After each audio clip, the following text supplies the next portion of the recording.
está. Bueno, entonces vamos a abordar este tema. ¿Ahí se ve bien? Sí, Doc. Perfecto, buenísimo. Entonces ahí un poco lo que vamos a charlar sobre drogas o sustancias psicoactivas, sí, que es uno de los temas que por ahí en las clases teóricas no alcanzamos a ver con tanta profundidad. Y vamos a hacer un repaso de todo, consumos problemáticos también, para que queden bien, bien asentados algunos de los conceptos que siempre evaluamos en los exámenes también, ¿sí? Bueno, esto un poco lo que charlábamos en una de las clases. ¿Ustedes saben cuántas personas consumieron sustancias, alguna sustancia durante el año pasado? Esto un poco lo charlamos porque da una dimensión a nivel global de cuál es la importancia de este tema y por qué nos interesa estudiarlo, ¿sí?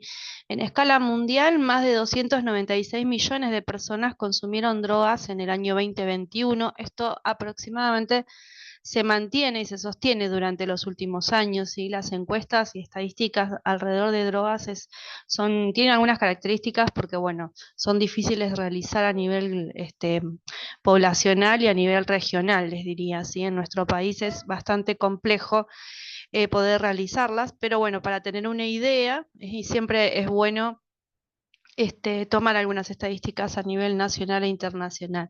Esto supone un aumento del 23% con respecto a la década anterior. ¿Cuántas personas padecen no que han consumido o probado una sustancia, sino que padecen un trastorno relacionado con las drogas? Bueno, el número de personas que padecen un trastorno se ha disparado hasta el 39,5 millones, ¿sí? O sea que es abismal la diferencia, un aumento de aproximadamente 45% en los últimos años. Esto hace que lo puedan observar ustedes en la especialidad que vayan a realizar, en cualquier ámbito que vayan a trabajar como médicos el día de mañana, lo van a poder observar. Hoy es transversal el problema del consumo de sustancias. Y acá hay algunas imágenes que dan cuenta de esto, y la importancia de que le damos nosotros es justamente porque lo estamos viendo con mucha frecuencia, ¿sí? Pero ¿cuántos reciben tratamiento de todo este porcentaje? Un trastorno, ¿no? En los que ya está diagnosticado el trastorno relacionado al consumo de sustancias, tiene un tratamiento instaurado. Así que esa es una de las problemáticas más importantes. A nivel poblacional equivale a la suma de la población de Alemania, Francia, Italia, todo el Reino Unido, ¿sí? Para que tomar dimensión de cuántas personas tienen hoy actualmente un problema con las sustancias.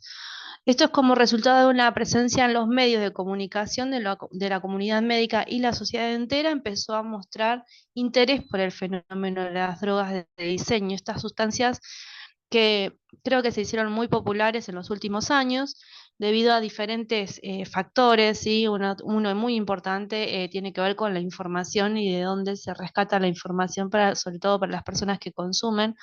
No son nuevas muchas de ellas.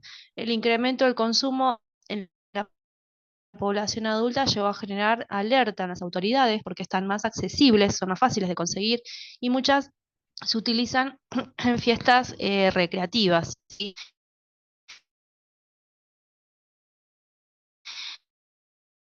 El fenómeno de las drogas de diseño recién comienza, y sí. Estas nuevas drogas preocupan a las Naciones Unidas, y en toda la situación de nuestra problemática a nivel de la Argentina, sin lugar a dudas, se ha convertido en uno de los temas más importantes.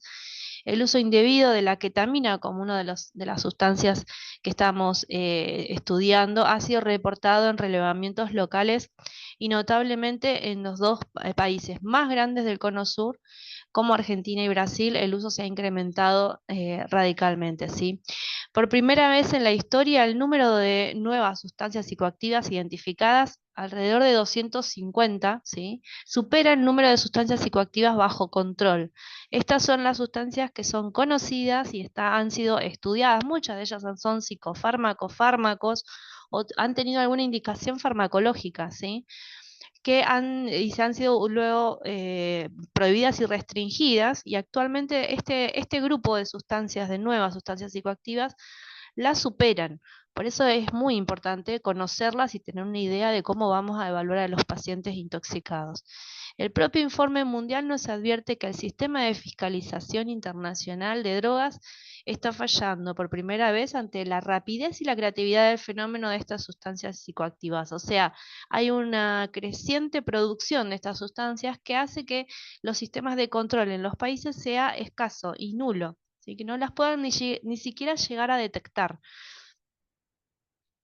Bueno, acá hay algunos de los lugares en donde la alarma y estas sustancias que se conocen también como drogas de diseño o drogas emergentes, ¿sí? Han empezado a comunicarse en los sistemas de alarma. Bien, ampliaron el listado de drogas prohibidas en el 2015 en el boletín oficial de acá de Argentina.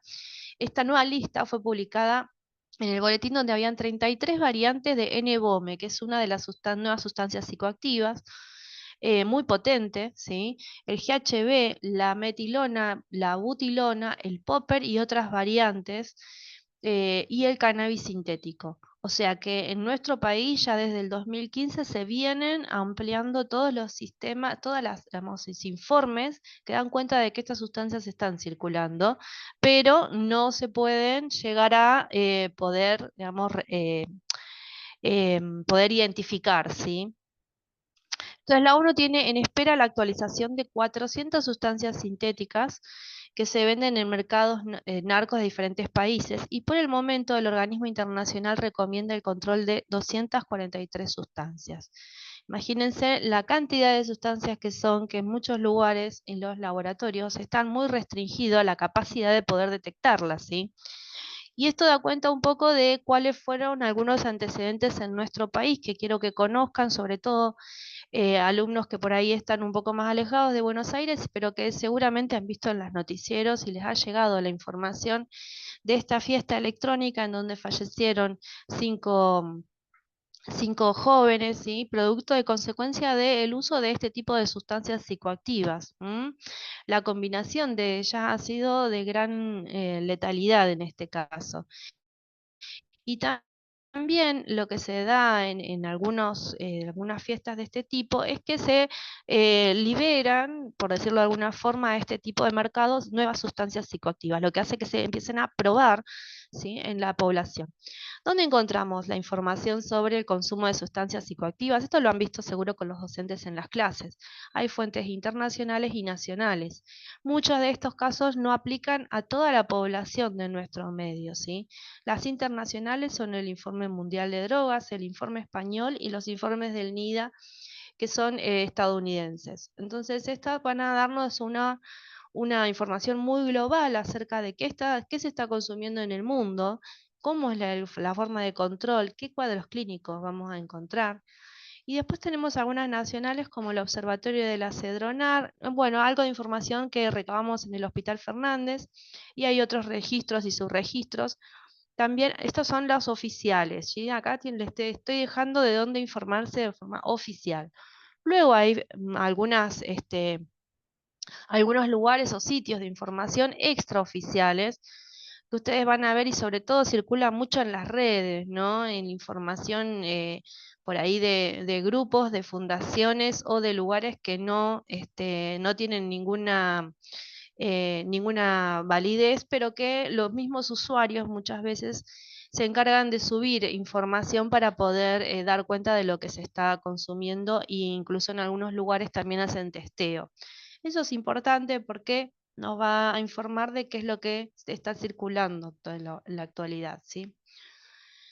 Bien, acá algunos gráficos para empezar a familiarizarnos con estas sustancias. En el 2015 se detectaron 98 nuevas sustancias psicoactivas y por primera vez se elevó el número de las vigiladas a más de 560, ¿sí? El 70% fue detectada en los últimos años y son algunas de estas. Miren, los cannabinoides sintéticos, no la marihuana, digamos, extraída de la planta directamente, ¿sí? Acá son cannabinoides sintetizados de manera, les diría hasta industrial, dentro de laboratorios que son clandestinos, pero que muchas veces cumplen la función de los cannabinoides o alguna función alucinógena que van a ser buscada por los diferentes usuarios.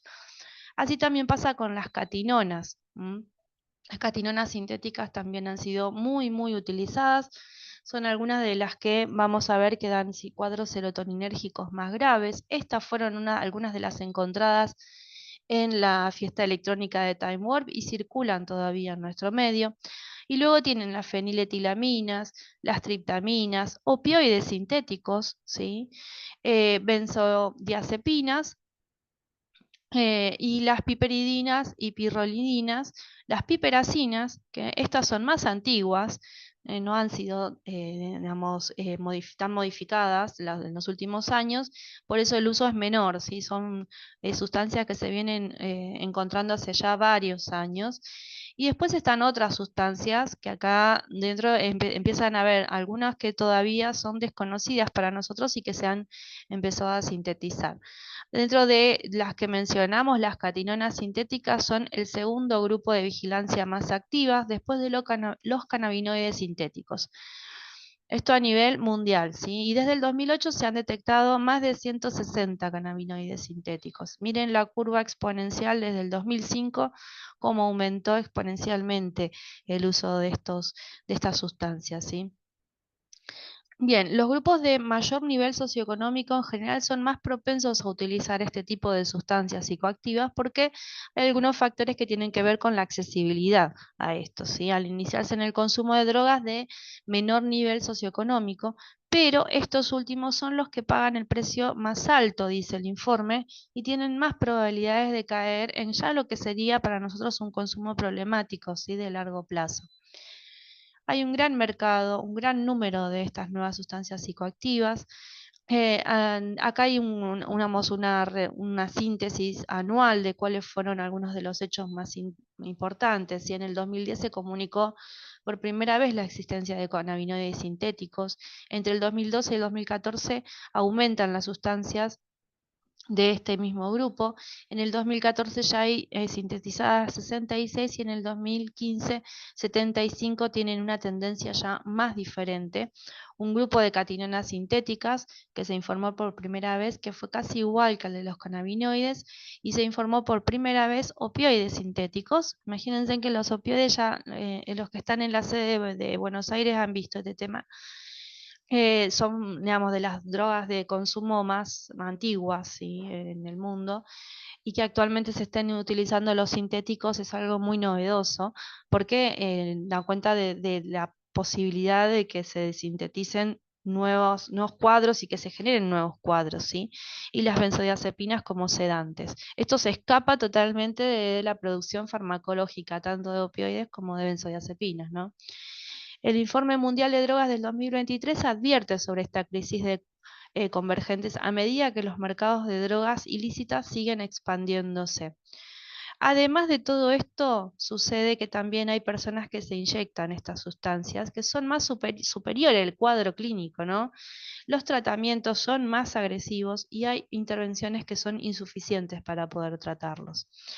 Bueno, después están las drogas sintéticas más económicas, baratas o fáciles de accesibilidad, que han sido combinaciones de ellas en el mercado y que son las que circulan. Estas también se encontraron en las fiestas electrónicas acá en Argentina. Bueno, y por supuesto todo lo que es el narcotráfico acelera la devastación ambiental, la delincuencia en la cuenca del Amazonas. Esto tiene que ver con que se empieza a producir de otra forma, ¿no? Estas sustancias y aumentan obviamente todos los que tienen que ver con los casos de delincuencia y el narcotráfico, todo lo que viene asociado a esto, ¿sí? Bueno, más problemáticas hay. Nosotros vemos, por suerte, tenemos una población que está en disminución, franca disminución del consumo de sustancias de manera endovenosa, pero esto sigue existiendo, ¿sí? Hace unos años lo que se produjo, sobre todo en Europa y en Estados Unidos, pero más en Europa, fue el control y la reducción de riesgos y daños asociados al consumo endovenoso. Eso ha sido un cambio de paradigma importantísimo en la atención de estos pacientes, pero bueno, es algo que sigue existiendo, no lo podemos minimizar y sobre todo con los opioides sintéticos, ¿sí? Em, a ver esto, no quiero correr, ahí está. Bueno, y habla un poco sobre la crisis de convergencia, ¿sí? a medida que aumenta el mercado. Por ejemplo, en el 2021 solo 1 de cada 5 personas, habíamos dicho, recibía un tratamiento, y la disparidad en cuanto a la modalidad de tratamiento que recibe cada uno entre cada región del mundo es totalmente diferente, ¿sí? Entonces, bueno, ahí hay que también tener en cuenta esto de no por recibir ese único paciente que recibe un tipo de tratamiento, la modalidad puede ser muy diferente y muy dispar. Acá, bien, veo el chat. Entonces, ¿de qué hablamos cuando hablamos del término nuevas sustancias psicoactivas? Bueno, es toda sustancia de abuso en forma pura o de preparado, no incluida en la Convención Única sobre Estupefacientes de 1961, ni en la Convención sobre Sustancias Psicoactivas de 1971, pero cuya acción puede suponer una amenaza para la salud pública. Alternativamente son conocidas como en el mercado más ilícito, e incluso van a ver que en muchas clases y en el texto puede ser que todavía esté como drogas del término drogas de diseño, drogas legales, subidones legales o drogas inteligentes en algún punto. Creo que el término más utilizado es drogas de diseño, que tiene que ver con esto de la clandestinidad, pero que digamos, no es una clandestinidad como la de marihuana o la de cocaína, que lo realizan personas que muchas veces no tienen cierto conocimiento acerca de la sustancia que se están manipulando, sino que hay acá sí hay, vamos, cierto conocimiento en la forma, en la cantidad y en el tipo de sustancia que se está manipulando. Y muchas veces se las conoce como sustancias que son diseñadas a medida de lo que está buscando en ese punto el usuario, ¿sí? Ya sea, digamos, tener un encuentro, tener mayor locuacidad, poder pasar un cuadro más sedativo o alucinatorio, ¿no? Entonces son sustancias que se las denomina de esa forma más por el efecto buscado por el usuario.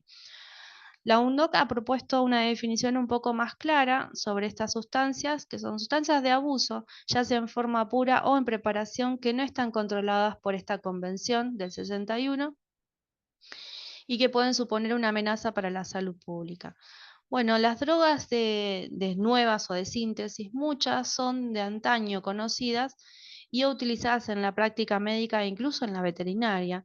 Lo que hoy resulta más novedoso es el nuevo uso indebido, la difusión, la forma en la que se las difunde, ¿sí? En la que se las comercializa, la divulgación de la información, la adquisición a través de Internet y redes sociales. Esto es algo que vino como a descolocar un poco, ¿no? Lo que se realizaba y cómo se accedía a las sustancias de consumo previamente, y la velocidad en que sus formulaciones químicas sufren modificaciones.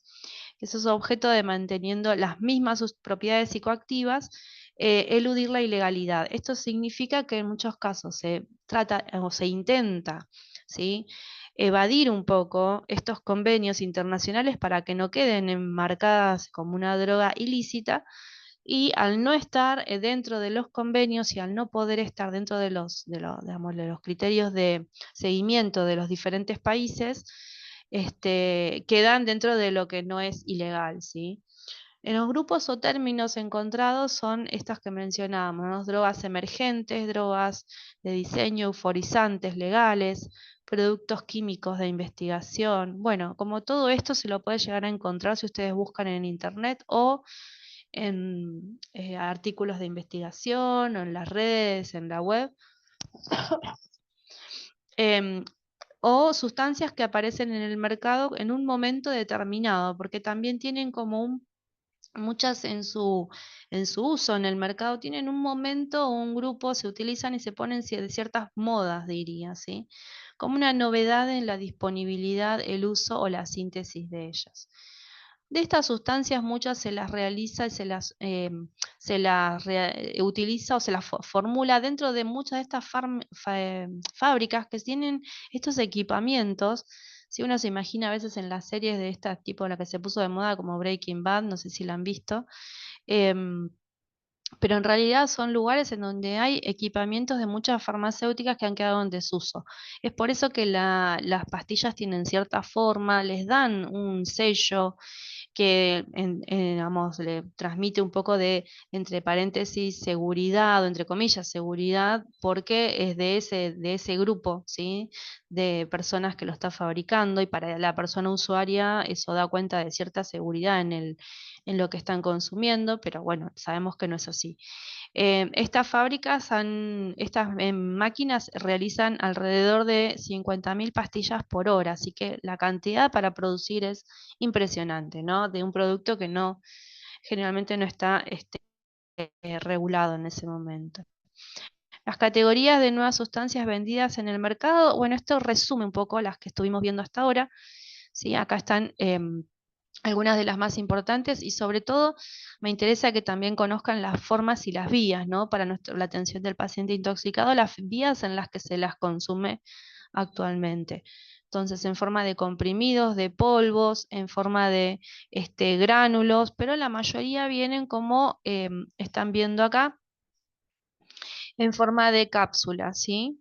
Pocos cápsulas o comprimidos, que muchos de ellos lo que van a tener es algún sello. Acá tienen algunas que tienen, por ejemplo, la de los Beatles, que dan cuenta un poco de cuál es quién las está distribuyendo en ese momento. Estas son la evolución, miren que es claramente... Sí, sí, lo vi. Hola. Ah, si pueden silenciar por favor el audio, gracias. Es ascendente en toda la difusión y la comercialización de estas, y anualmente y en proporción siguen siendo los cannabinoides sintéticos y las catinonas los más comercializados, ¿sí?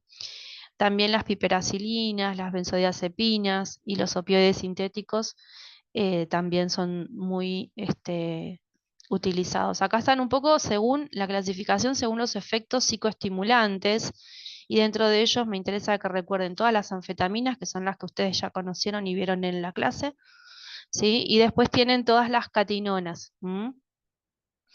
Dentro de las catinonas, la mefedrona, el CAT y la butilona son algunos de los más usados. Y luego tienen otros que tienen también efectos entactógenos, como el MDMA, el MDA, ¿sí? El DOM, la etilona, bueno, butilona. Estas también las han visto todas en clase y las han utilizado como ejemplos de cuadros. ¿De qué tipo? ¿De qué síndrome? A ver, alguno que me pueda contar. ¿Qué síndrome producían? El éxtasis. Serotoninérgico. Muy bien, perfecto. Esa es la droga patrón que vamos a ver dentro de los serotoninérgicos, ¿sí? Pero miren todas las sustancias que lo pueden generar. Lo que pasa es que nos sucede que muchas veces solamente podemos dosar. Cuando hacemos un dosaje de drogas en orina, solo nos dice positivo MDMA, o con suerte si el kit lo tiene disponible, el MDA. Después tenemos los efectos alucinógenos, el DOM, el DOB, y efectos de nuevo alucinógenos, pero las metoxianfetaminas. Y acá también otro grupo enorme. Muchas de ellas se están empezando a utilizar con más frecuencia acá porque son menos conocidas y no las podemos detectar en los triage de drogas en orina. Y por acá abajo tienen las metilendioxipirovalerona. Esta también es muy utilizada, pero un poquito más antigua. Después tenemos todos los derivados del fenileciclidina, el PCP o polvo de ángel. Y por acá tienen también, les marqué los derivados de los opioides, análogos del fentanilo. Miren, acá están el parafluorofentanilo, el 3-metilfentanilo, ¿sí? Y el alfa-metilfentanilo. No figura acá en esta clasificación el carfentanilo, ¿sí? Que es un precursor que se utiliza muchísimo, y acá tuvimos casos gravísimos donde han fallecido muchos pacientes hace 2 años, en donde estaba utilizando un precursor, ¿sí? Del fentanilo. Bueno, para avanzar un poquito más, acá tienen algunos de los ejemplos que estuvimos viendo y las formulaciones. No será igual si el paciente utilizó la vía endovenosa, utilizó en comprimidos, cápsulas, o directamente los cannabinoides sintéticos los ha fumado. ¿Cuál será el cuadro clínico que vamos a encontrar? Bueno, consideraciones generales, tenemos que tener en cuenta cuál es la toxicidad aguda y crónica, que en muchas de ellas la crónica va a quedar un poco desdibujada, desconocida en estos casos, porque al ser tan novedosas y tan nuevas no tenemos tanta información. Estimamos que puede llegar a ser como las drogas patrones, ¿sí? Pero la verdad es que no lo podríamos asegurar actualmente de todas. Tenemos que tener en cuenta la potencia y la dosis, que también en muchos casos son desconocidas, y eso hace que el consumo pueda ser muy grave, ¿sí? Porque no tenemos tanta información acerca de las más altas dosis.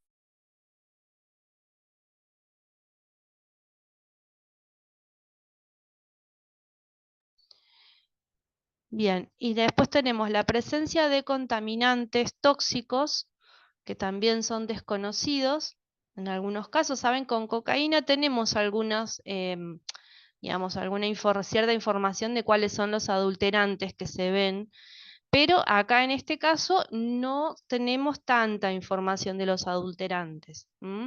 Sí sabemos en otras más clásicas o más tradicionales que se utilizan preparados o compuestos que simulan los mismos efectos que la sustancia buscada.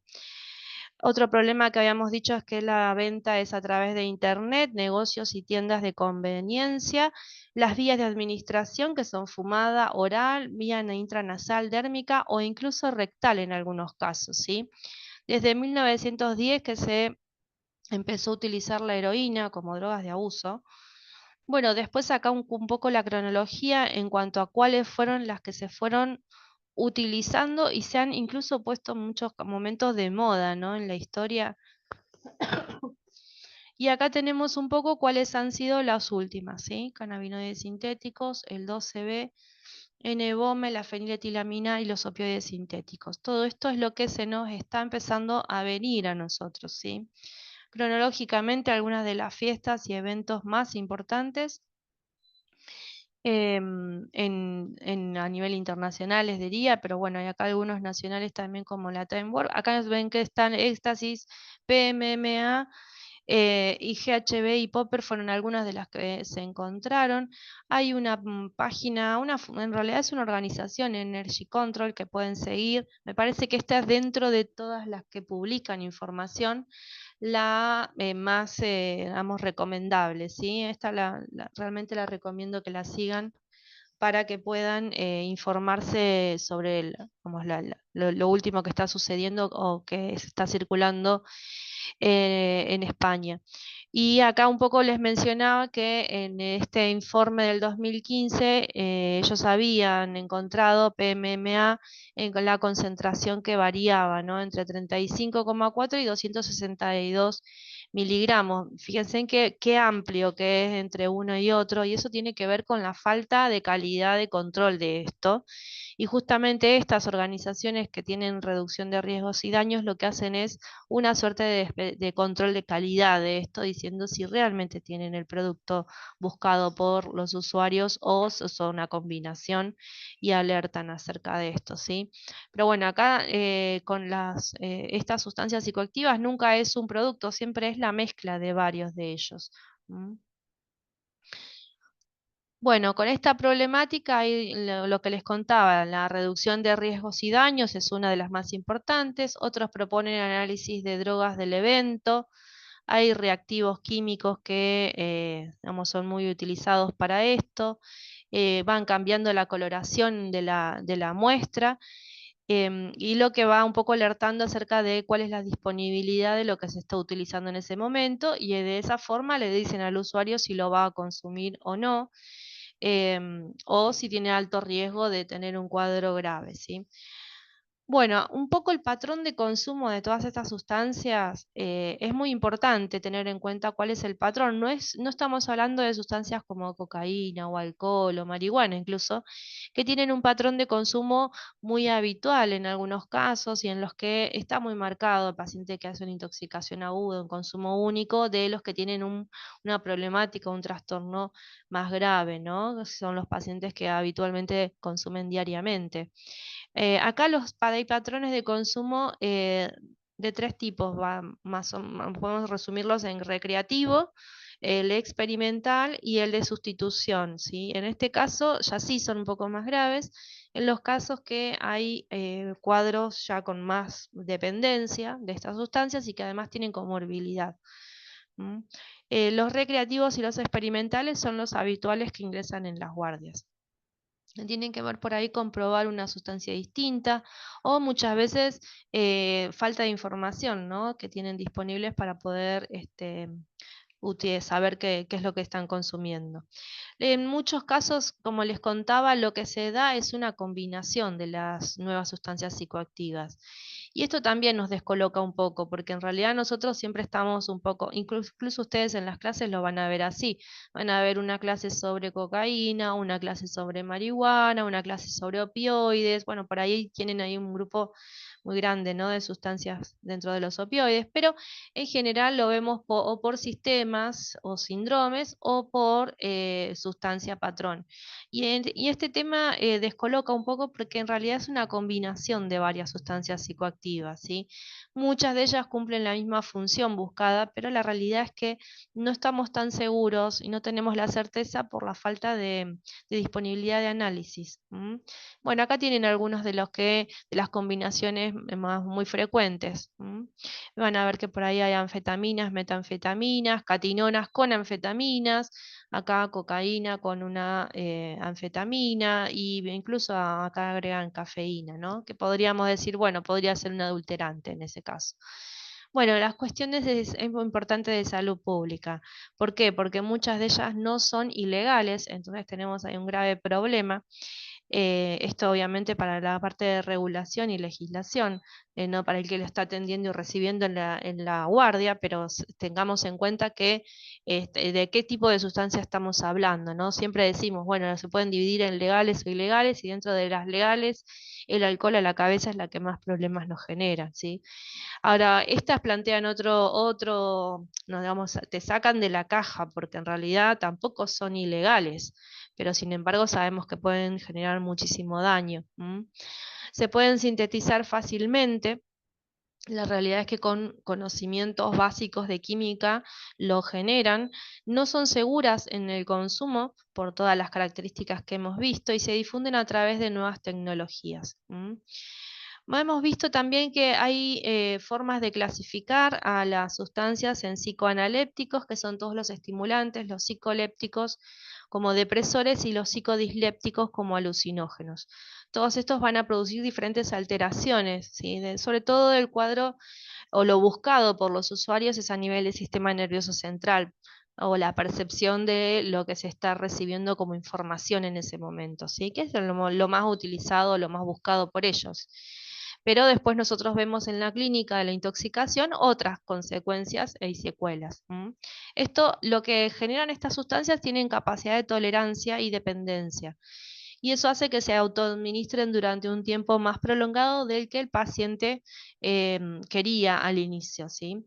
Muchas veces, en algunas de ellas vamos a ver que el cese del consumo puede provocar un síndrome, un malestar muy clínico, muy sintomático, o a veces los síntomas no son tan clínicos, sino son ¿sí?, psicológicos y del orden de lo psiquiátrico, que tienen que ver con una dependencia más psicológica. Y eso se ve muchísimo con los opioides, ¿no?, que no hay tanto manifestación clínica orgánica, pero sí la agitación psíquica es muy importante.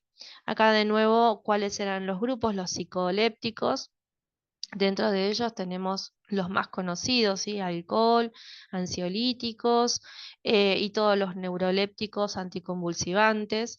De los psicoanalépticos habíamos visto todos los antidepresivos, de todos los grupos, y los estimulantes como cocaína, bueno, que es la de patrón, ¿sí? Todas las drogas de diseño encajarían ahí también, la gran mayoría, y dentro de los psicodislépticos también tenemos algunas de las drogas de diseño. Como droga patrona acá seguimos dejando el LSD, ¿sí?, pero también estaban la mescalina, psilocibina, psilocina, los cannabinoides, fíjense que los sintéticos acá también entrarían, los disociativos como el PCP, la ketamina, el dextrometorfano, y bueno, después todos los que son alucinógenos más, diría entre comillas naturales, que vienen de las plantas u hongos alucinógenos, ¿no? Bien, un poco quedarían ordenadas de esta forma, es más complejo, pero me parece, si los pueden agrupar dentro de los tres grupos que estuvimos viendo, como estimulantes, depresores o alucinógenos, ahí entrarían todos ellos. Y de nuevo, volvemos a esta frase tan utilizada, ¿no? En todas las clases y en toda la docencia, que era, bueno, la de Paracelso: todas las sustancias son venenosas, no hay ninguna que no lo sea. Cualquier sustancia a la que nos exponemos puede llegar a ser venenosa. La clave está en la dosis. ¿Sí? La dosis hace la diferencia en cuanto a cuán grave es el cuadro clínico, y justamente acá la toxicidad, el riesgo, el peligro, si tenemos que tener en cuenta la dosis, es algo que a nosotros no nos está ayudando con las nuevas sustancias psicoactivas, porque no tenemos tanta idea, y los amplios rangos, ¿no? En la cantidad que encontramos en cada comprimido, en cada pastilla o en la que aspiró, porque imagínense que al ser en algunas en forma de polvo, como la ketamina o como el TUSI que se está utilizando ahora, ¿no? Entonces, bueno, ¿cuánto aspiró? ¿Cuánto? ¿En qué cantidad se expuso? No lo tenemos tan claro, no es un comprimido, no está tabulado, no sabemos cuánto utilizó de eso. ¿M? Y los pacientes también en todas estas situaciones muchas veces pierden el control de la situación y a veces no saben realmente, no nos pueden ayudar. Bueno, acá un poco la definición del uso, abuso, que allá lo han visto seguro. El abuso, recuerden que es un patrón más desadaptativo, ¿sí?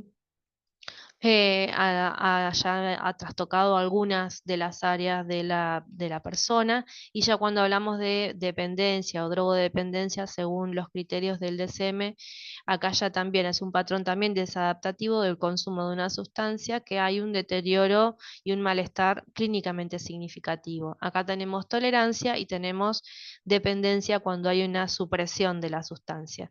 Ahora bien, todas las que estuvimos viendo pueden generar este cuadro. No, la realidad es que no, todas no. Y algunas de ellas todavía no lo sabemos porque no están estudiadas en profundidad, ¿sí?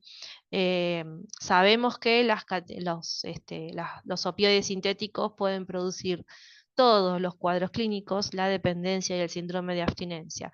Ahora, cuánto, cómo y en qué cantidad y cuándo lo va a producir, bueno, eso todavía está un poco en estudio, ¿sí? Porque no hay tanta información acerca de cuadros más crónicos. Cuando hablamos de dependencia y de abstinencia, recuerden que va a cambiar un poco en cuanto a cuál es la sustancia patrón de la que estamos hablando. No será igual si es alcohol, benzodiazepinas u opioides.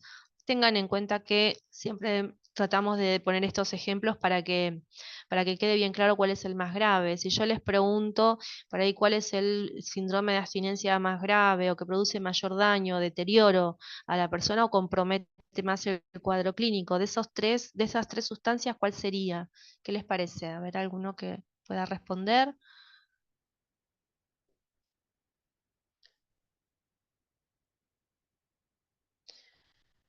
Entre alcohol, benzodiazepinas y opioides, ¿cuál es el que genera un síndrome de abstinencia más severo, más grave o que compromete más la vida de la persona?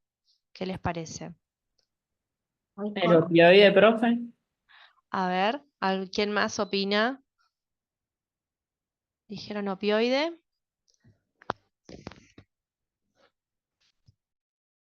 ¿Cómo es la pregunta, profesora? Perdón. Bien, a ver, a ver si funciona ahí. Entre los tres síndromes de abstinencia que estudian, ¿no? Que serían el síndrome de abstinencia de alcohol, síndrome de abstinencia de opioides y síndrome de abstinencia de benzodiazepinas. De estos tres síndromes de abstinencia, ¿cuál es el que más deterioro y más malestar y más grave puede ser, o ustedes piensan que es El el más grave? alcohólico. Es el alcohólico. Por el delirio Claro. tremens que tiene el paciente. Perfecto, bueno, es el del alcohol. Si esto nos tiene que quedar bien claro para que podamos después ir en torno a eso al tratamiento, ¿sí?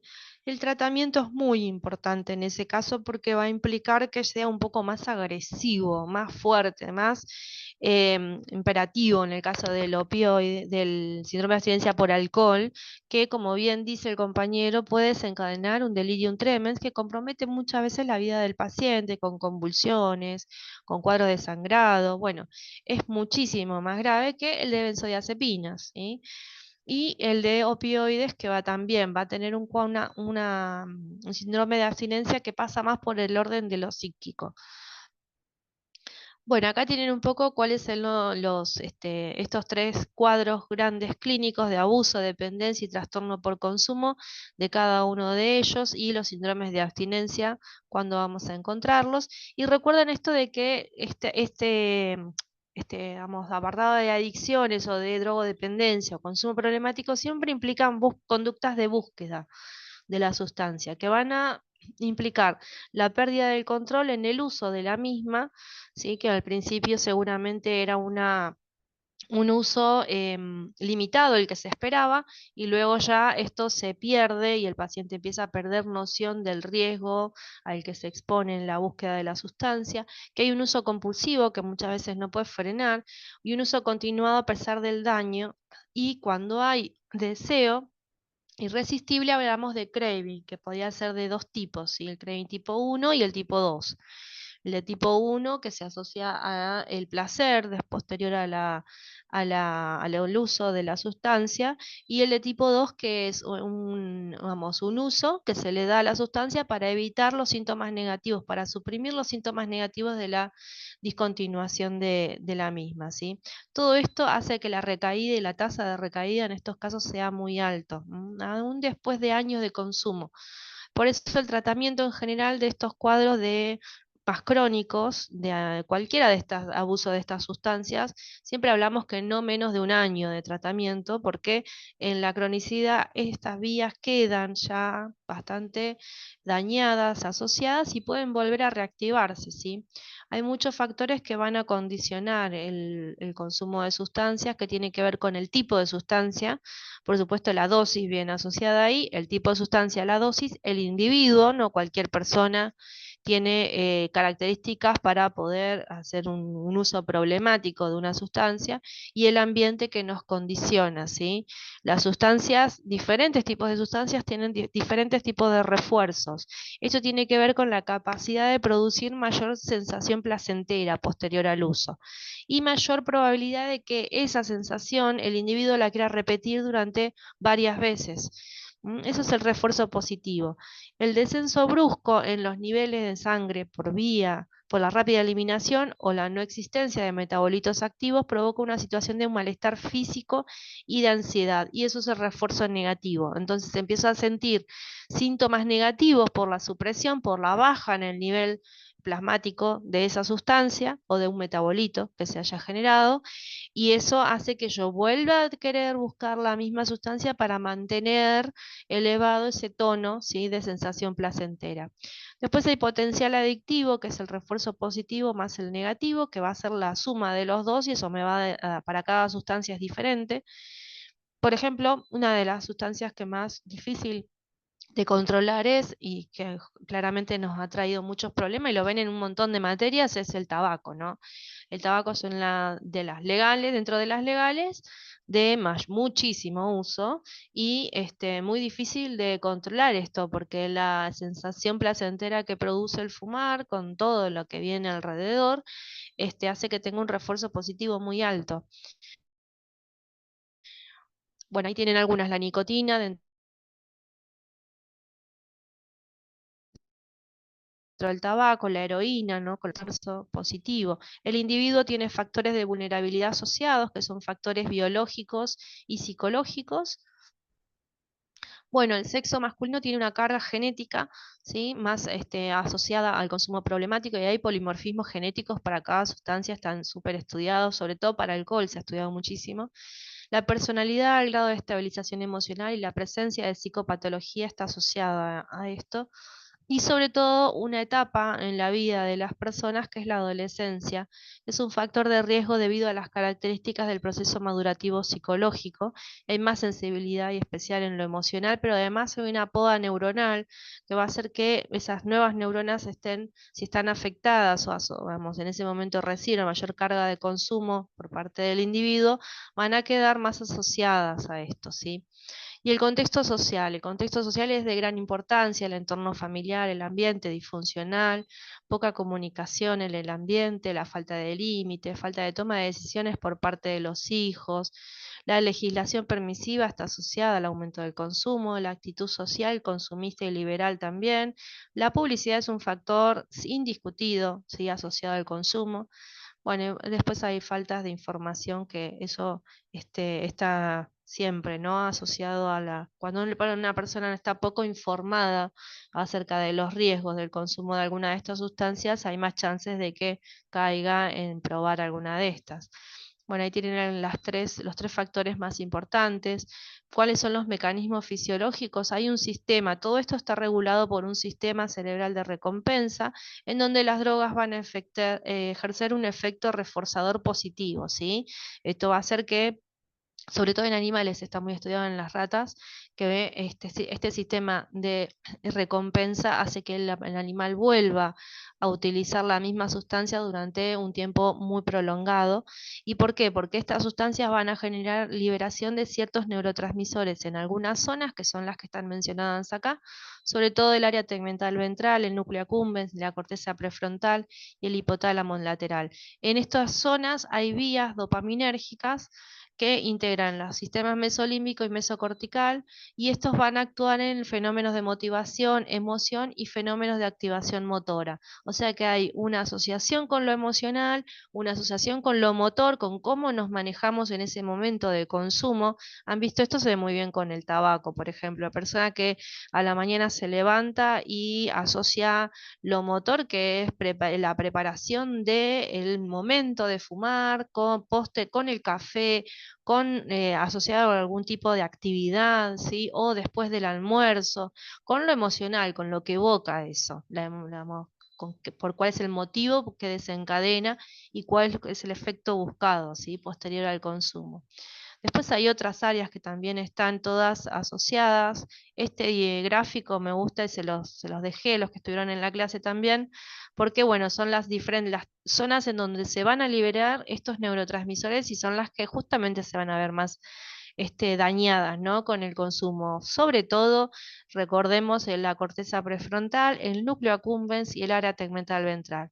Cuando vemos las resonancias o los specs cerebrales en los pacientes que tienen consumo problemático de cocaína o de alcohol durante mucho tiempo crónicamente, van a ver que toda el área de la corteza prefrontal tiene daños bastante importantes, en donde ya directamente no hay actividad neuronal en algunas zonas, ¿sí? Y eso además hay que sumarlo a que muchas veces estos pacientes tienen cuestiones clínicas que pueden pasarle porque sea hipertenso, porque la cocaína también da daño microvascular, y bueno, todo eso se va asociando y estas zonas se van dañando con mayor frecuencia. Acá están un poco las vías y el sistema mesolímbico dopaminérgico, la hiperdopaminergia y el refuerzo positivo que se va a ver. Después hay una hipodopaminergia, cuando ya esas vesículas se agotan la dopamina y empiezan a disminuir la cantidad disponible para poder generar esa sensación placentera, y eso lo vamos a ver en la abstinencia, en el periodo de abstinencia, y en ese momento es donde se mantiene esta conducta adictiva porque no hay posibilidades de sostener esa sensación placentera, ¿sí? Entonces hay muchos mecanismos que van a ir dándose de forma adaptativa para sostener esta conducta. Bueno, el consumo reiterado podría ser un intento de restablecer estos niveles descendidos de dopamina en el sistema mesolímbico. Bueno, después vamos a entonces a tomar una de ellas como ejemplos, que es la TUSI. La tomamos esta porque está muy en uso últimamente, que es el 2CB, o puede ser que lo encuentren como TUXI, TUPSI o TUXI, ¿sí? Bueno, acá están algunos de los investigadores más importantes que han trabajado con estas sustancias, y la verdad es que Anne Shulgin dice: el viernes por la tarde planeamos tomar una droga que Saya consideraba una de las mejores sustancias, un psiquedélico de acción relativamente corta, una sustancia que potencia todos los sentidos. Disfrutarás de la comida, los olores, los colores, las texturas. Saya me había dicho que la transición podía durar hasta 45 minutos y en 1 hora, que acá lo que estamos viendo es la vida media, ¿no?, aproximada de estas sustancias, que muchas veces tenemos que tener en cuenta para la traducción clínica nuestra de cuánto tiempo vamos a esperar que esa sustancia genere efecto. Bueno, un poco vamos viendo esto en función de lo que se va provocando. Y que la fase de efectos estables debería durar hasta 3 horas. Entonces acá un poco la cronología de Alexander Shulgin, que fue uno de los que más describió estos cuadros, ¿sí?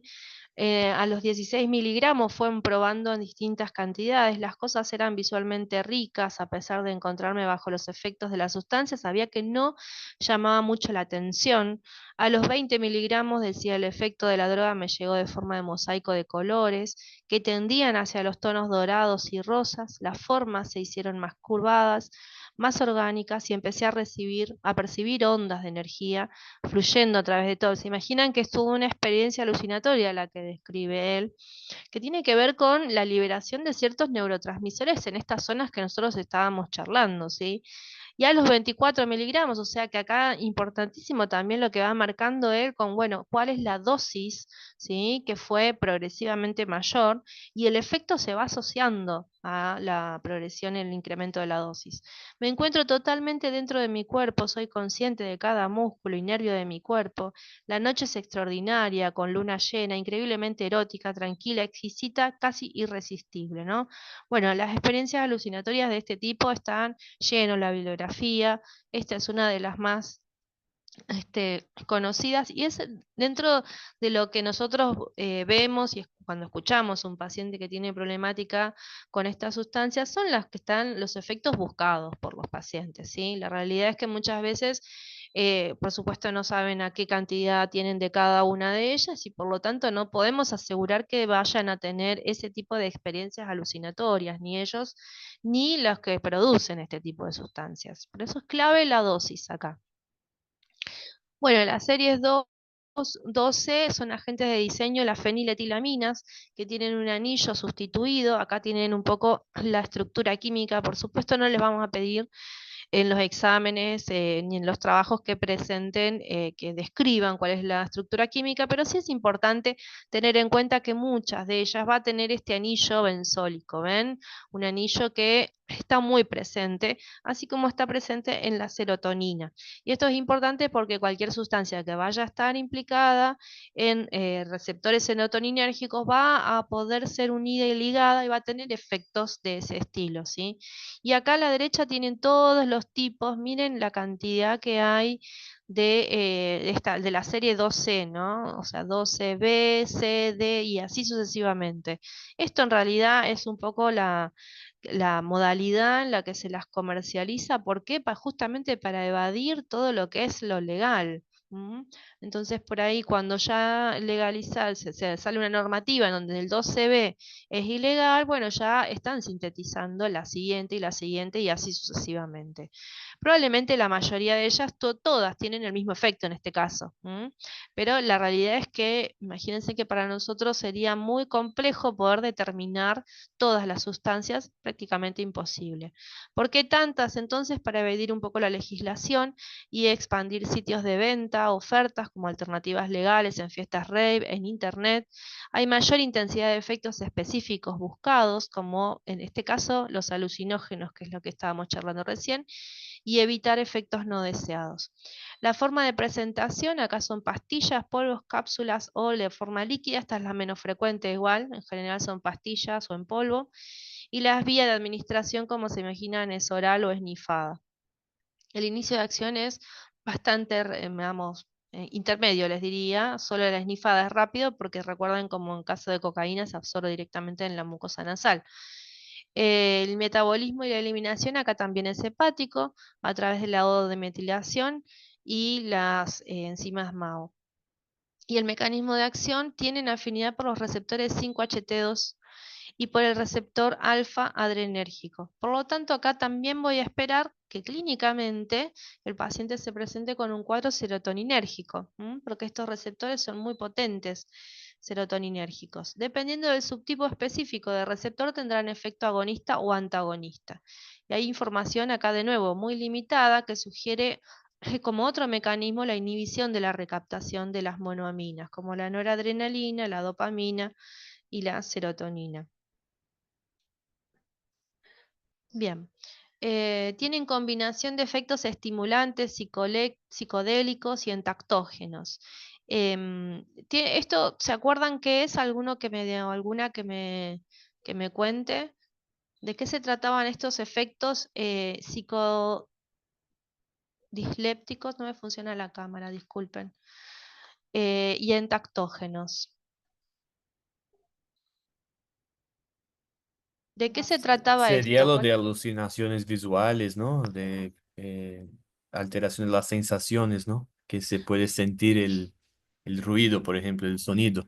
Muy bien, va por ahí la cosa. Esos serían los psicodislépticos, ¿no? Entonces hay una alteración psíquica que produce que, esto es lo que dice el compañero Felipe, ¿no? Em, que haya una distorsión muy importante de los sentidos de ese individuo.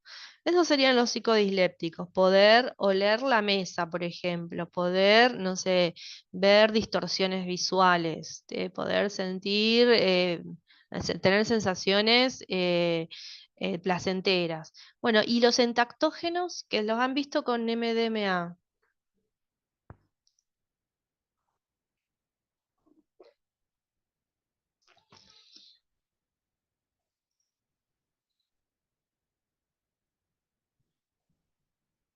Sería lo de la ilusión, ¿no? Distorsión de objeto real, algo así, podría ser.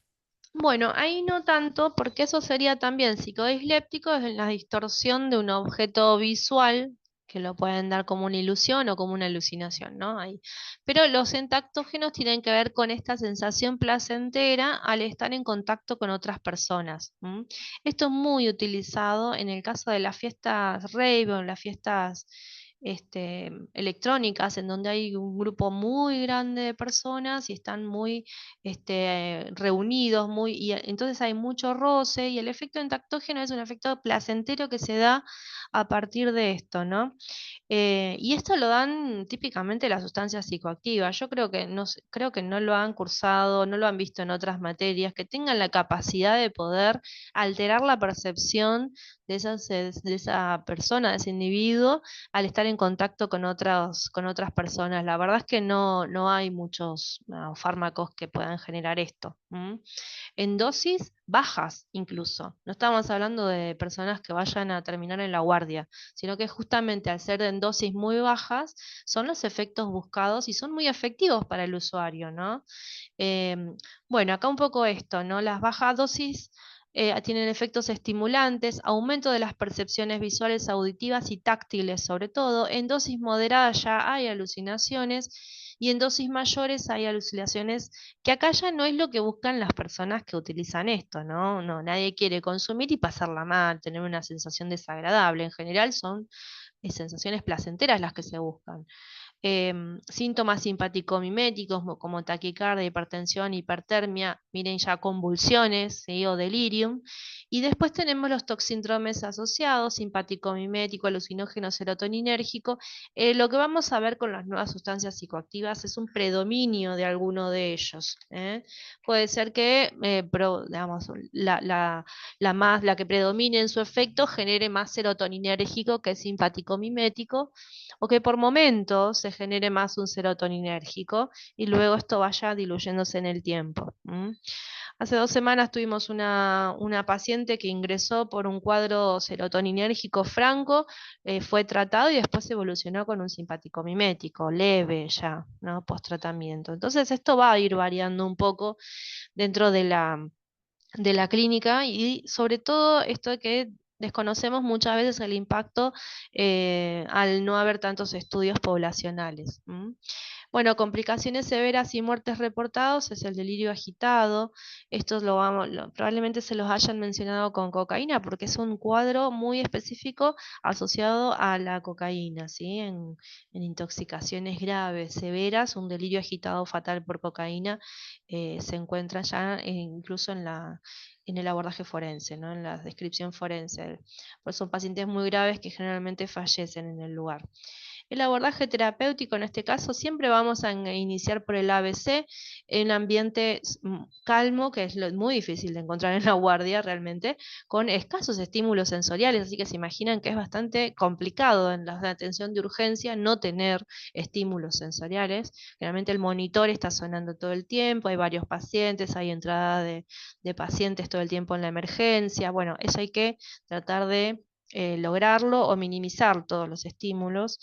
Y sobre todo acá el tratamiento del abordaje es con benzodiazepina, ¿sí? ¿Para qué? Para manejar la agitación de un delirio, para manejar la sedación, para disminuir la taquicardia, la hipertensión y la hipertermia que se pueden producir en el cuadro de serotoninérgico.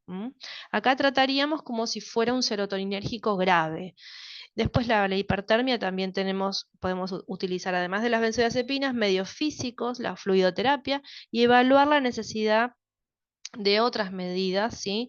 Que sean ya bloqueantes neuromusculares.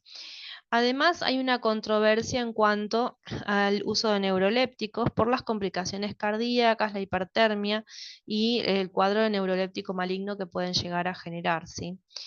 ¿Qué efectos describen estas personas? Bueno, hay muy pocos estudios acerca de esto. Acá hay uno que me parece interesante, reclutamiento entre el 2015 y el 2018, pero miren el reclutamiento, ¿no? Entre flyers, charlas de reducción de daños, referencia de participantes y participación voluntaria remunerada, con criterios de inclusión, sean adultos, que hablen inglés y que tengan consumo o experiencias en el uso de estas sustancias.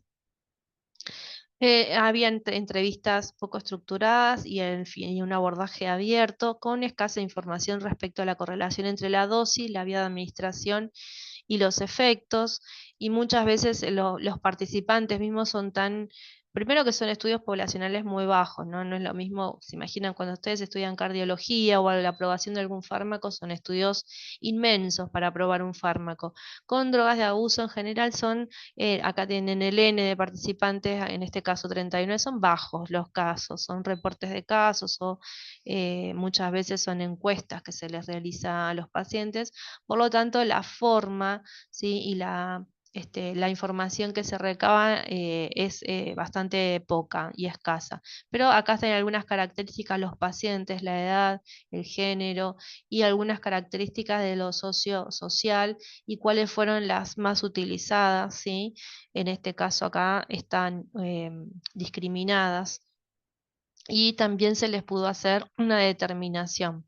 En comparación con otros psicodélicos como el LSD, los efectos no amenazantes para el ego, menos desafiantes mentalmente y que no llevaban a unas profundidades extremas para la mente, alucinaciones visuales con claridad mental, livianas, pastelizadas, con sensación de ensueño o derretido, mayor funcionalidad estando bajo los efectos de la sustancia. Esto es algo que describen en muchas ocasiones los pacientes, ¿no? Como que tienen un efecto que les produce, que les genera más productividad, ¿no? En lo laboral o en lo social o en el contacto con otras personas. Y esto lo comparan con otras sustancias, incluso los hongos alucinógenos. Algunas personas comparan el efecto con el MDMA o el LSD, que es la combinación de ambas sustancias, bueno, con este efecto entactógeno con visualizaciones y la mente clara. A mayores dosis sí perciben sensaciones de mayor profundidad similar a lo que es el LSD. Bueno, acá un poco también, ¿no? Están discriminadas cuáles son los efectos de cada una.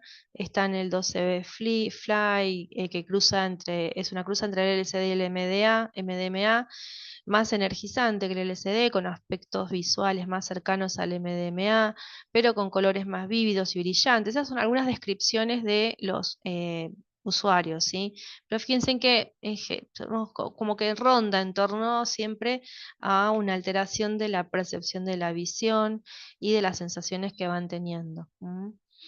Bueno, según una información proveniente de encuestas e incautaciones de drogas en España, en Estados Unidos y en Holanda, entre el 1990 y el 2017 aumentó la demanda de 12 en ámbitos de nocturnidad, y aparece como una de las drogas que da estatus de alto costo, de alta, o sea, una elite, ¿no? Quien la consume habitualmente, hay ciertas asociaciones de grupos con algunas sustancias, ¿no? Por ejemplo, no sé, el Paco generalmente o el crack se lo asocia con estratos muy bajos de la sociedad. Bueno, en este caso las drogas, las nuevas sustancias psicoactivas, drogas de diseño y este TUSI en particular, que es lo que se está usando más ahora, tienen este de estatus de alto estatus económico, ¿no? Un poco tiene que ver con la forma de accesibilidad también. Y es un escenario propicio para una imitación de menor costo, que es lo que sucede con muchas de las drogas, lo que viene sucediendo con cocaína. Bueno, ¿qué sucede cuando se ponen entre comillas de moda o hay un alto uso? Siempre hay vamos, un resabio, algo que queda de esa sustancia que la adulteran y la venden a un menor costo, y en el caso de cocaína es el paco o el crack, ¿no? Acá pensamos que puede llegar a suceder lo mismo. Es un polvo rosa con olor dulce, consiste en una mezcla de sustancias. Los componentes hallados con mayor frecuencia son la ketamina, si estas en la mayor cantidad de muestras incautadas se encuentra ketamina combinada con MDMA, cafeína, MDA, opioides, catinonas y anestésicos locales. ¿Sí? Y 12 menor al 1% en la mayoría de las series. Bueno, como ven, de una muestra sola incautada encuentran muchísimas combinaciones de estas sustancias. En algunos estudios ya hay reportes de muertes asociadas al TUSI. Por ejemplo, acá hay 25 muestras de TUSI, todas de Bogotá, con entrega anónima asociada a una encuesta sobre el precio, la forma de adquisición y patrón de consumo de datos demográficos.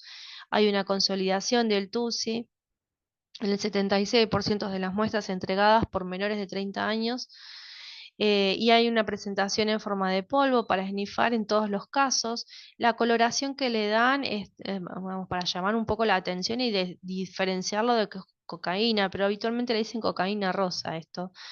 Morado, amarillo y blanco, y no hay obviamente correlación entre colores e ingredientes, eso no es un mito, como tantos mitos que hay alrededor de las sustancias, ¿no? Que seguramente ustedes escuchan, ven o se reproducen en muchos medios y sobre todo en todo lo que es redes sociales. No hubo 12 en las muestras de TUSI incautadas en este caso, pero sí en 2 de las 36 muestras de MDMA.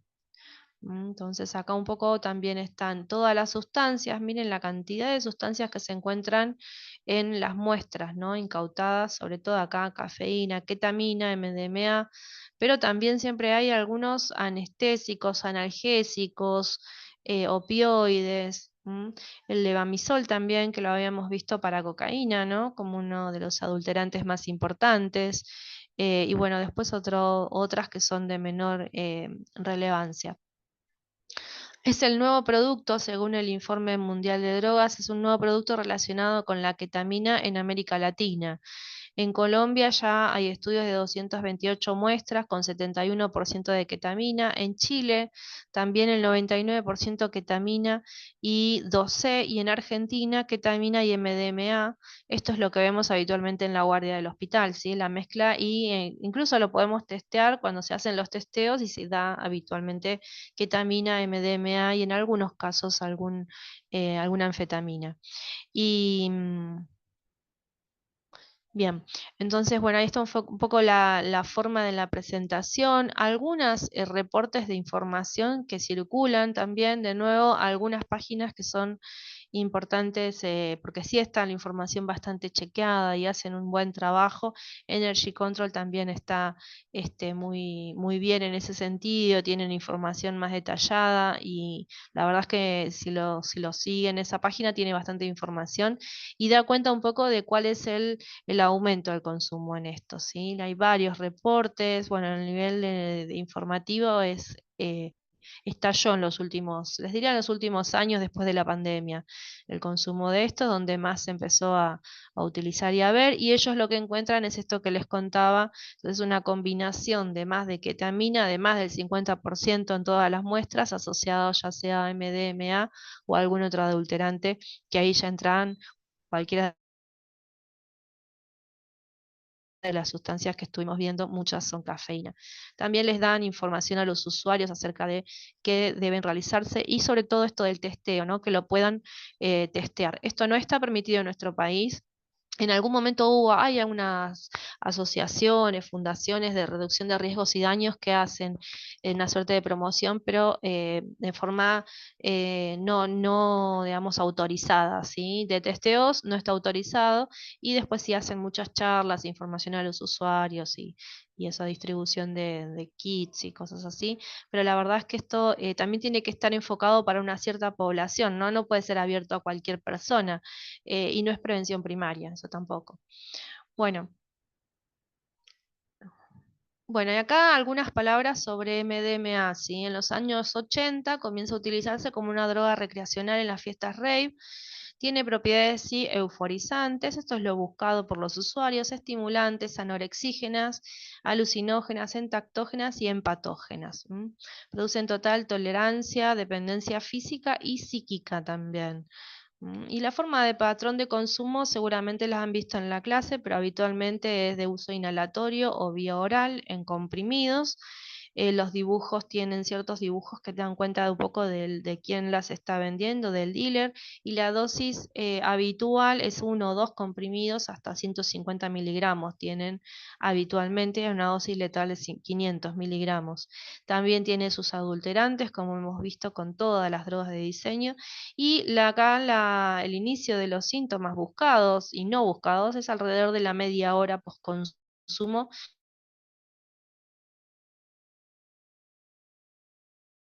em, el metabolismo y es donde son los sistemas que se van a afectar también. ¿Se acuerdan que el mecanismo de acción es acá aumentar la liberación y disminución de la recaptación de adrenalina, noradrenalina, y esto da el efecto anorexígeno, estimulante y el cuadro de excitación psicomotriz, que son cuadros muy graves por los que ingresan a la guardia. También inhiben la recaptación y estimulan la liberación de dopamina.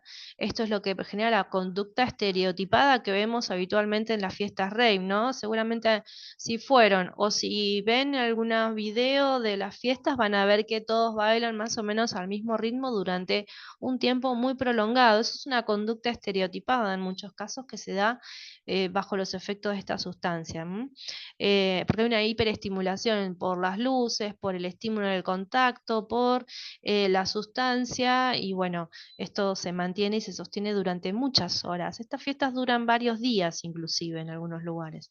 A altas dosis se estimula la liberación e inhiben la recaptación de serotonina y tienen efectos dopaminérgicos y serotoninérgicos en la región mesolímbica que habíamos visto alteran la percepción y también pueden producir conductas psicóticas. Una antidiurética, esto es importantísimo porque van a producir síndrome de secreción inadecuado de la hormona antidiurética, ¿no? Y en este caso toma mucha relevancia porque en el contexto en el que se da, habitualmente es un lugar con con alta temperatura, el paciente se pone hipertérmico, aumenta la sudoración, hay aumento de las pérdidas insensibles, y entonces debemos controlar ahí los iones, sobre todo el sodio. Clínicamente se va a manifestar con taquicardia, midriasis, hipertensión, sudoración, temblor, una agitación, inquietud, náuseas, vómitos, bruxismo, hipertermia, todo lo que da un cuadro de síndrome simpático mimético y que se puede asociar también a un cuadro serotoninérgico cuando encontramos como signo cardinal el clonus. ¿Se acuerdan? Espontáneo, inducible, con la hiperreflexia. ¿En dónde lo voy a buscar el clonus? A ver, alguien que me conteste. ¿Cuáles son Clínicamente en semiología, ¿dónde voy a ir a buscar el clonus acá? Sería el reflejo osteotendinoso, ¿no?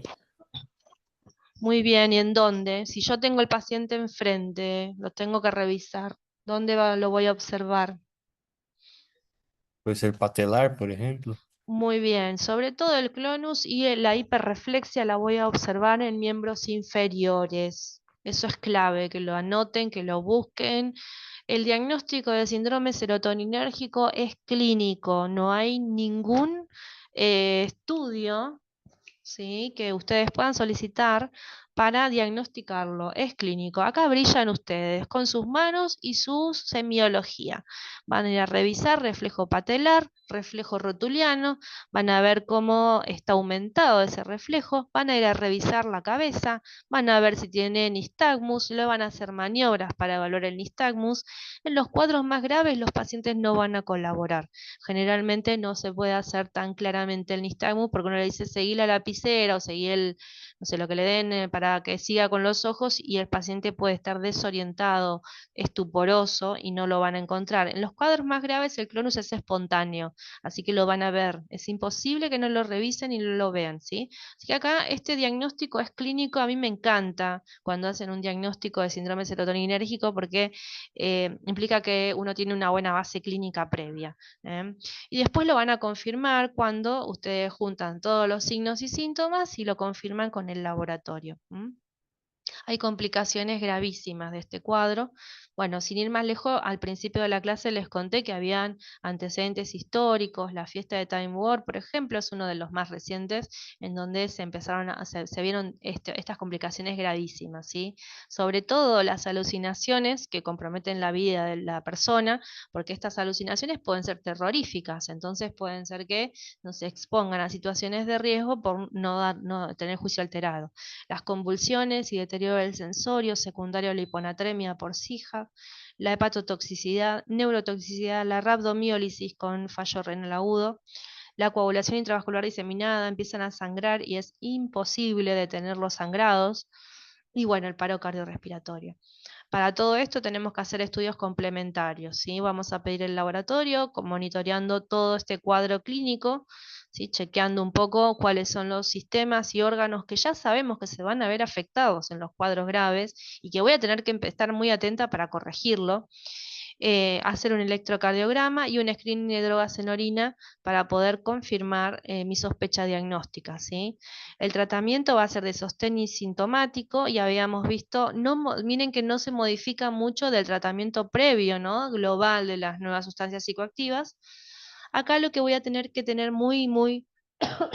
muchísimo cuidado es el tratamiento de la hiponatremia por SIJA, con restricción hídrica y reposición del sodio. Muchísimo cuidado, y esto es algo que tengo que monitorear rápidamente porque acá el cerebro sufre, es el órgano blanco que va a sufrir y puede evolucionar con convulsiones. Después, como habíamos visto, ¿no?, si tiene agitación, benzodiazepinas, convulsiones, protocolo de convulsiones con benzodiazepinas, y evaluar si no requiere intubación y asistencia respiratoria mecánica, y progresar con el protocolo de convulsiones. La hipertermia habíamos dicho medios físicos, y el delirio y alucinaciones. Bueno, acá evaluaré las benzodiazepinas en primer lugar y evaluaré si requiere aloperidol, y muchísimo cuidado si hay combinación con neurolépticos, si tiene factores, ¿no?, que desencadenen neuroléptico maligno.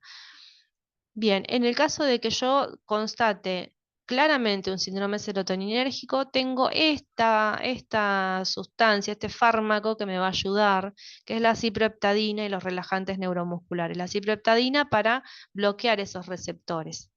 ¿Hasta ahí alguna duda? Porque esto es lo general y me interesa que quede claro, porque bueno, es el tratamiento de los síndromes y sabiendo los tratamientos de los síndromes de sustancias psicoactivas, ustedes pueden hablar de varias de ellas. ¿Alguna duda? No, profesora, muy buena la clase. Bueno, entonces les voy a comentar, si no me dejan en el chat y al finalizar lo reviso, ¿sí? Si hay dudas o algo que no se haya comprendido, al finalizar revisamos. Y después, para mencionar solamente, esto ya es lo que les contaba, ¿no? Las catinonas sintéticas, el cuadro clínico que producen, ¿no?, de mucha agitación, agresión. Miren que no es, en todos los casos no va a ser el efecto. efecto que se encuentra el que es buscado por los usuarios, ¿sí?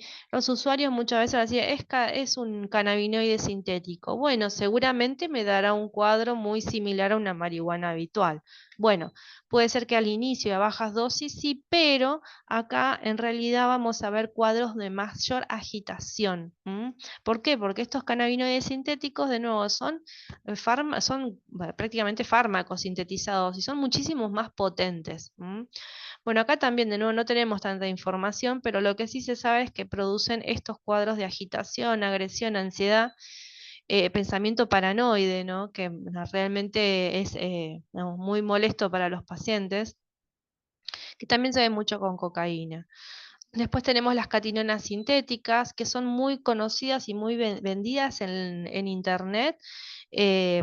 Acá en Argentina no he visto tanta circulación en las páginas más conocidas, pero en el mundo circulan como sales de baño, ¿sí? Que claramente no son sales de baño, no son para la bañadera, pero las venden de esa forma porque la distribución y las características de la sustancia son muy parecidas a las que son sales de baño y les ponen una etiqueta muy, para distraer un poco el producto y después las envían por correo. Tienen muchos nombres comerciales, sobre todo son estas sales de baño o smart drugs. Y también, de nuevo, lo que van a producir acá es una estructura similar a las anfetaminas con un cuadro estimulante y alucinógeno, ¿sí? El efecto buscado también es euforizante y entactógeno, muy similar a las metanfetaminas, y hay combinación de nuevo con varias de ellas. Se están estudiando un poco los síndromes de abstinencia que producen, pero ya se saben que también dan estos cuadros clínicos. En este cuadrito les resumo cannabinoides sintéticos, cuáles catinonas y ketamina, cuál es la forma de presentación, cuál es el mecanismo de acción, cuál es la vía de administración o de uso más frecuente, ¿sí? Está en orden de frecuencia la vía, cuál es la vía de administración y la vida media, y cuál es el cuadro clínico que producen. Un poco para resumir esto, porque la verdad que si no una por una es mucha información y la verdad es que nosotros después vamos a tratar las complicaciones, el síndrome, la clínica, pero tengo que tener en cuenta de qué sustancia estamos hablando y la vida media, digamos, características toxicocinéticas y toxicodinámicas. Bueno, acá tiene las feniletilaminas, las piperacinas, los opioides sintéticos. Y por último, acá también tienen un cuadro en donde resumo un poco cuáles son los qué es lo que debo realizar y cuál es la clínica, y por otro lado, cuál es la medida que tengo que tomar con cada uno de ellos, ¿no? De cannabinoides sintéticos, catinonas, ketaminas, feniletilaminas. Me parece que lo más importante quizás sea cuál es digamos, la complicación de cada uno de ellos y el tiempo de observación y las medidas terapéuticas que vamos a tener con cada uno. Em, Avanzo un poquito más. En este cuadro también resumimos algunas de las catinonas sintéticas, cuál es el cuadro clínico y la diferencia con la cocaína y el MDMA. Y bueno, los riesgos, ¿no? de estas sustancias, las hospitalizaciones con intoxicaciones más severas, que es lo que estamos empezando a ver, suicidios en circunstancias no aclaradas posteriores al uso de cannabinoides sintéticos como la Spice, esta es más utilizada, las mefedrona, MDP y 4-MA, las dos primeras han sido asociadas con víctimas fatales y estas están circulando ya en nuestro país.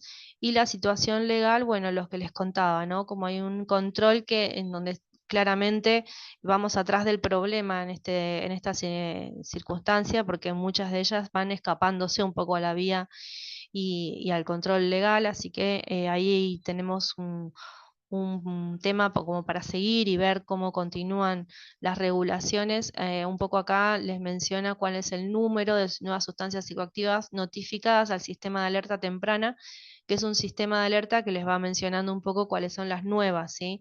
Que sobre todo está en todo lo que es Europa, porque es donde más se consumen estas sustancias. Los laboratorios que no tienen la información tan clara como para poder dosarla, em, Y creo que ahí vamos un poco a la vida del tratamiento. Esto lo paso porque ya lo hemos visto, ¿eh?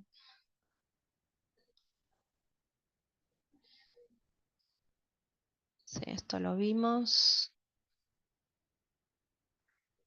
Bien, acá, bueno, y esto, una frase de Antonio Escotado de Historia General de las Drogas, un libro que les recomiendo muchísimo. El uso de las drogas depende de lo que la química y biológicamente ofrecen. Esto es lo que el usuario busca, ¿no? ¿Cuál es el efecto, digamos, que quieren encontrar? Y también de lo que representan como pretextos para las minorías y mayorías. Son sustancias determinadas, pero las pautas de administración dependen enormemente de lo que piensa sobre ellas cada tiempo y lugar, ¿no? Esto que, bueno, no es por nada que surgen nuevas sustancias psicoactivas, sino que tiene que ver con el tiempo en la historia en la que estamos viviendo en este momento. El contexto, las condiciones de acceso al consumo son al menos tan decisivas como lo que se está utilizando, ¿sí? Y bueno, acá un poco algunas de las personas que están en el servicio de toxicología. Bien, quisiera, por acá voy a sacar, dejar de compartir. No sé por qué no me funciona la cámara, pero quisiera saber si quedaron dudas, si hay alguna pregunta. Ah, veo que dejaron los nombres, buenísimo. Sí, esto después me queda grabado con los nombres. La clase, bueno, va a quedar grabada, después les vamos a subir el link en el campus. Quisiera saber si tienen alguna duda, algo como para comentar, si las conocían, si han visto por ahí en guardias o han leído acerca de estas, las han visto en las clases alguna, porque habitualmente se habla mucho de las más conocidas, ¿no?